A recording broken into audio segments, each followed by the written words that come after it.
CM post ಸಲುವಾಗಿ ಅವು ಇನ್ನಿಷ್ಟೇನಪ್ಪ ಅಂತಂದ್ರೆ ಅವ್ರ ವಿರೋಧಿಗಳು ಸಹಿತ ನಿರ್ಮಾಣ ಮಾಡಿದ ಅನ್ನೋದು ಅಷ್ಟು ಸತ್ಯದ.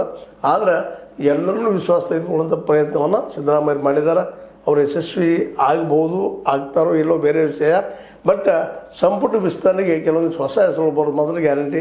ಅದು ಯಾರು ಫಾಲೋವರ್ಸ್ ಇರ್ತಾರೋ ಯಾರಿಲ್ಲೋ ಅನ್ನೋದು ಮುಂದಿನ ದಿನದಲ್ಲಿ ಗೊತ್ತಾಗುವಂಥ ವಿಷಯ. ಯಾರಿಗೆ ಈ ಒಂದು ಏನಪ್ಪ ಅಂತಂದ್ರೆ ಮಂತ್ರಿಗಿರಿ ಮಾಡುವಂಥ ಕೆಲಸ ನಮ್ಮ ಸಿದ್ದರಾಮಯ್ಯ ತೆರೆ ಮೇಲೆ ಇರುವುದರಿಂದಾಗಿ ಅವ್ರಿಗೂ ನೆಮ್ಮದಿ ಇಲ್ಲ. ಆದರೆ ಒಂದು ಮಾತ್ರ ಸತ್ಯ ಏನಪ್ಪ ಅಂದ್ರೆ ಸಿದ್ದರಾಮಯ್ಯರು ಎಟ್ ಎನಿ ಕಾಸ್ಟ್ 2028ರವರೆಗೆ CM ಆಗಿ ಉಳಿದ ಗ್ಯಾರಂಟಿ. ಆದರೆ ಅದೇ ಕಾಲಕ್ಕೆ ತಮ್ಮ ಒಂದು ಹಿಡಿತವನ್ನು ಪಕ್ಷದ ಮೇಲೆ ಕಡಿಮೆ ಮಾಡ್ಕೊಳ್ತಾ ಇದ್ದಾರೆ ಅನ್ನೋದು ಸಂಶಯದ.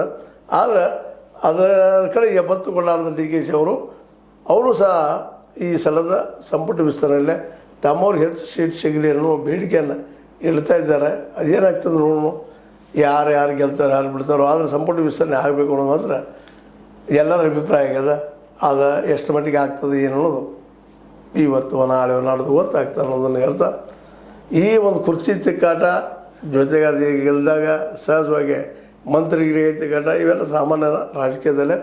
ಆದರೆ ಪತ್ರಕರ್ತರ ಜೀವನದಲ್ಲಿ ರೆಗ್ಯುಲರ್ ನಡೆಯುವಂಥ ಕೆಲಸಗಳು ಆ ದಿಶೆಯಲ್ಲಿ ಇವರು ಇಬ್ಬರು ಅಂದರೆ DKಶಿ ಮತ್ತು ಸಿದ್ದು ಅವರು ಭಾಳ ಎಚ್ಚರಿಕೆ ಹೆಜ್ಜೆ ಇಡ್ತಾರೆ ಅನ್ನೋದು ಇಲ್ಲಿ ನಾವು ಗಮನ ಹರಿಸಬೇಕಾಗಿತ್ತು ಅಂತ.